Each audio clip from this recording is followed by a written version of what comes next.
Okay, guys, we got Rialto now. So I'm in the process of uploading the King's Row one right now, so this should be right after. For Rialto, I'm going to talk about the bunker defense, and I'm just going to go over it so that we know how to play it if we ever choose to run it.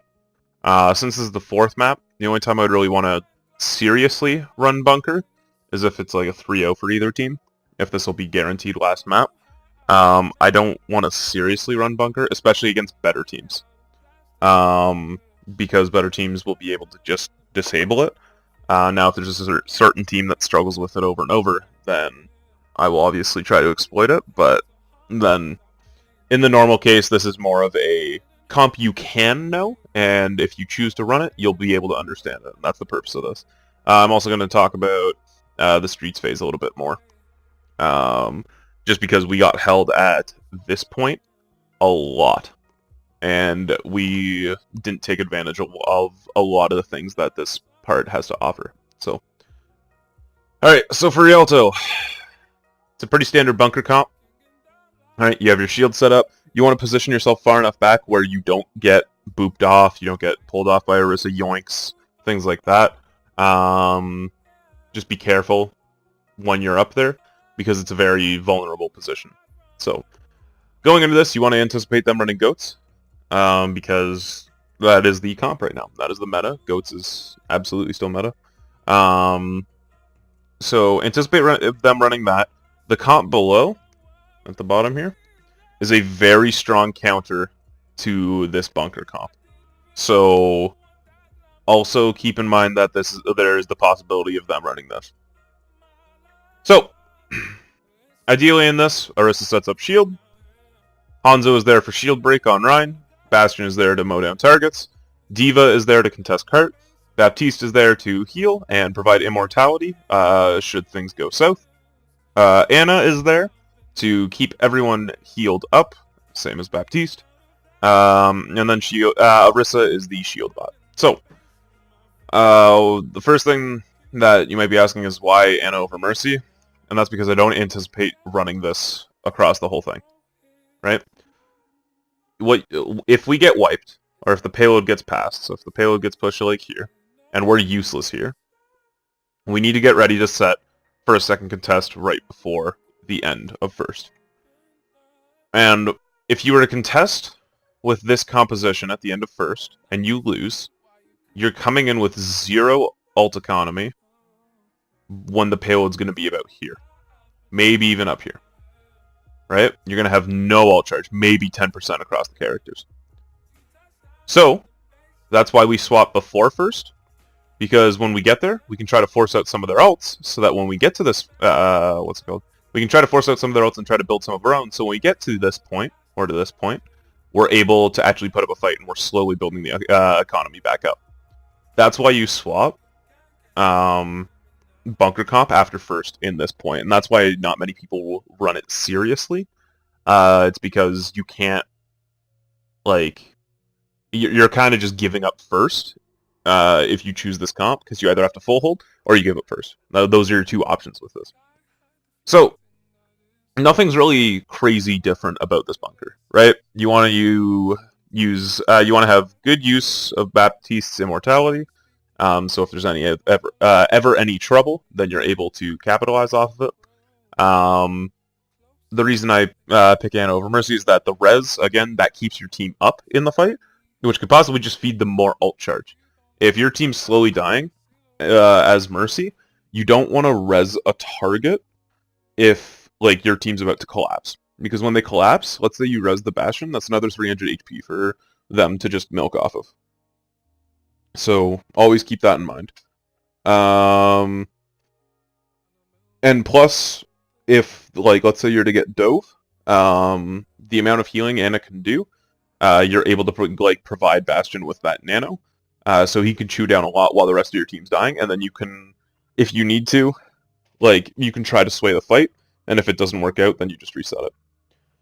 So, when you're running this comp, nothing's too different.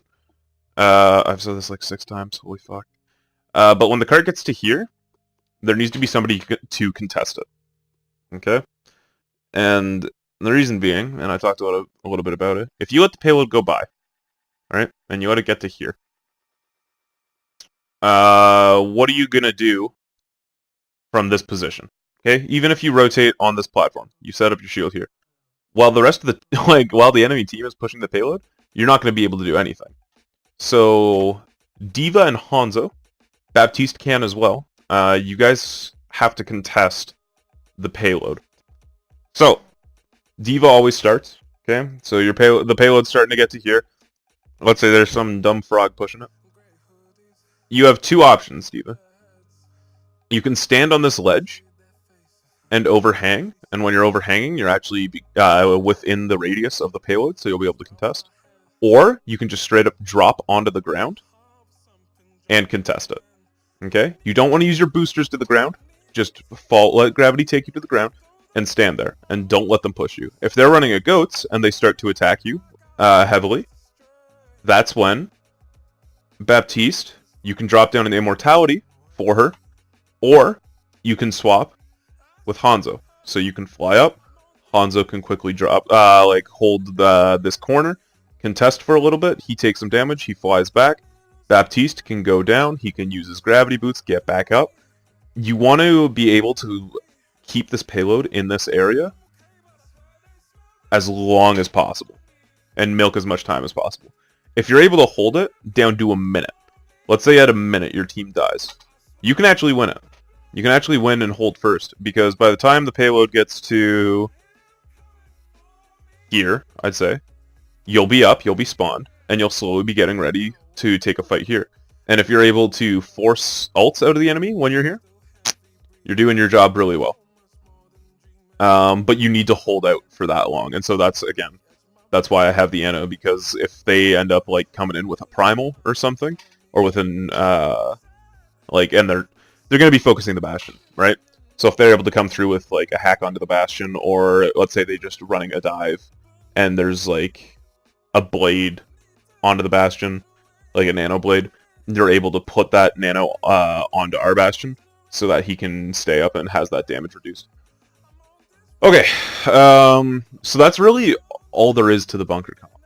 You just have to know when to touch, so Diva, that's your job. As well, let's say the enemy team is running this comp. Watch for Sombras back in this area.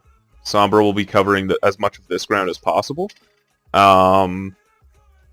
So keep that in mind. So Diva and Baptiste shoot around back here, right?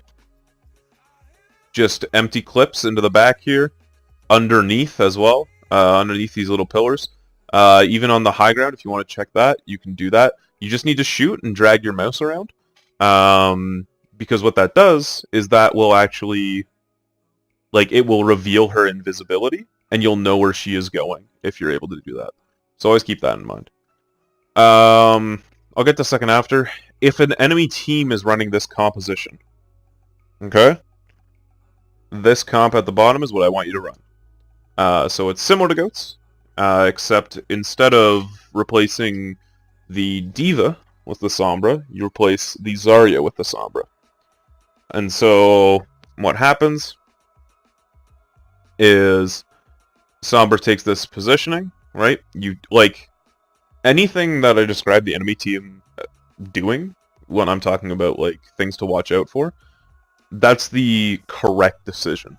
So I want you guys to still make those decisions if you're the team trying to counter it. So Sombra, again, position yourself in this back area. Take advantage of what you can.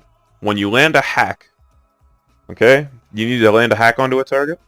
I don't believe you can hack from this balcony, but if you're able to, uninvis and jump and try to land a hack, you then go for it.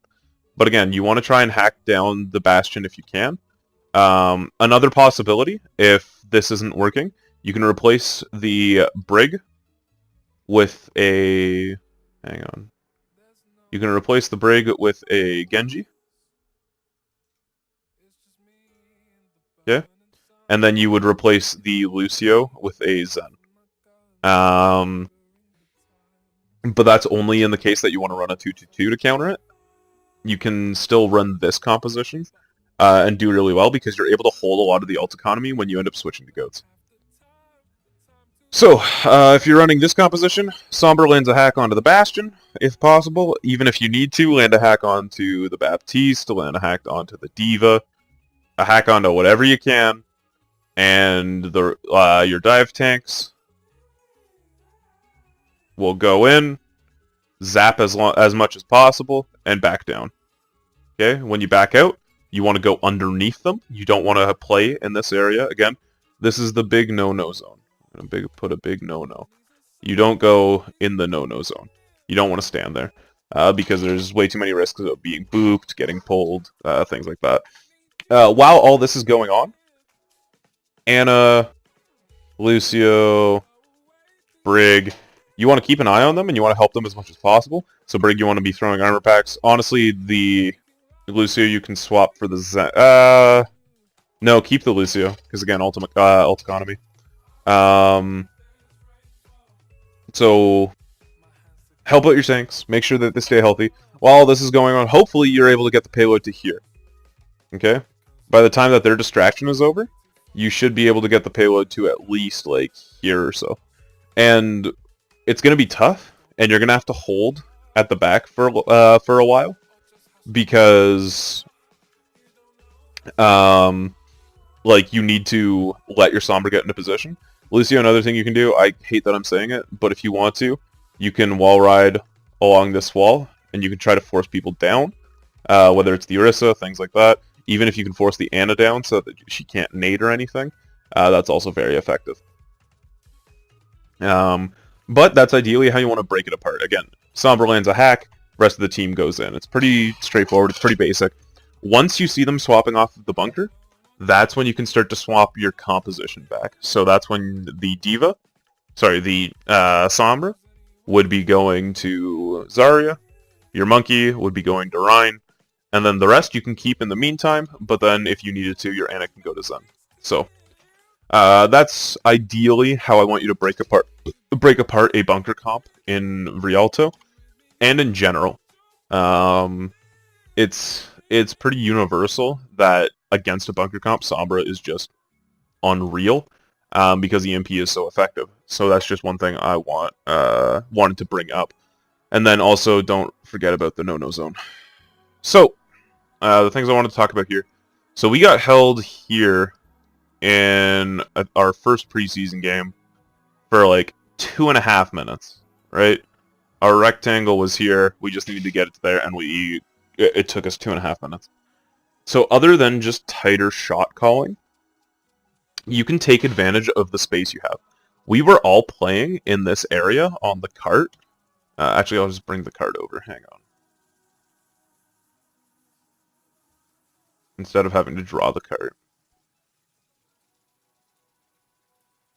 So we were all hovering in this area instead of taking advantage of what we had. And so we were running goats at the time, right? So obviously you want Rein to be swinging and taking advantage of all the space you have. In terms of D.Va, though, since you have a lot of mobility, there's more areas you can cover. So you can play a bit more aggressive up here, because that way you can still land micro missiles, you can still be effective with your guns, things like that. You can play on the stairs so that you have a bit of a higher ground, so you can see more of the map. Plus, you're not scrambling to find things, because you know nothing's going to be coming from your back. You just know that things are going to be coming from in front of you. So instead of having to look around, Zarya kind of has to play in this area. I think we had an Anna at the time, so Anna again play in this area. Zen, you can get a bit more aggressive. So again, it's the same thing. Like, know the area that they're coming from. So if you need to position, like, in this area, right? Because you know no one's coming from here. Like, this is just completely negated. You now have all of this sightline without having to worry what's coming around you, right? Because their hamster was, like, weaving in and out of here, doing crazy things like that. And just remember that he does have to contest. Brig, shield bash the shit out of a hamster that's trying to contest. Anyone that comes in that is high mobility, shield bash them. What else do we have? So Orion, Zarya, Zen. Okay, well that's if we were running a Zen. The Lucio. Again, what you can do, Lucio, So again, sorry, I just blanked on the comp we were running. So if it's a Zen we're running, Zen, same thing as Diva. You can play on the stairs so that you have a very clear sightline of where everyone's going. Same with Diva, play stairs. Just play, if you need sightlines, play the stairs. It's just the safest option for you. Brig, Shield, Bash, Hamster. If we were running an Anna, same thing. Anna, position up top here. Just get the most bang for your buck. Make sure that you see as much as possible. Let the, like, I hate talking like this, but let your, like, ground unit do what it needs to do, because you don't need to be a part of that. You want to make sure you have the most sightlines possible while putting yourself in the least danger. So, because, like, for example, let's say they end up swapping to a Tracer, right? The difference between the Ana position here and the Ana position here is that the Ana position here has to worry about 360 degrees. Because the Tracer can come from any angle, because it's a direct threat. If the Ana's up here, the only place that the Tracer can really threaten from, she can poke from down here, but other than that, the Tracer has to come right up the stairs. So position yourself in the best way possible, and just assume that people are going to come to counter you, especially in a stalling composition. If we were running a Zen in this case, discord that ball, shield bash him, everyone pile into him. Divas, micro missiles, Zarya. Make sure that he is a target that you burn down. If there is other people on the cart, it depends on the hero, but I really wanted to talk about that because, again, put yourself in the best possible positions, especially in a stall comp, because we could have won that a minute and a half sooner. Like, it should have been a fight that lasted a minute, because the cart started here when we were started that fight. But so that's really all I wanted to go over for Rialto. This last point's pretty straightforward. We're not going to be running a triple DPS comp for this at any point. There's kind of just too much space. If there's ever a point where we're running goats on defense, and they come out with a triple DPS, hold this corner as hard as you can. You have indoors to be healed. You have this balcony to stay protected from, like, aerial shots from Pharahs, from Widows, Hanzos, things like that. You need to be holding the cart. That's too far. You need to be holding the cart in this area. And that goes for pretty much, like, any hold, realistically. If you can hold here, you'll buy yourself enough time to contest one more time if you have the ults to win it. So, that's Rialto. Those are the things I wanted to talk about. The aim video should be up after this one. So, hopefully we get there. Oh, boy, boys. Yep.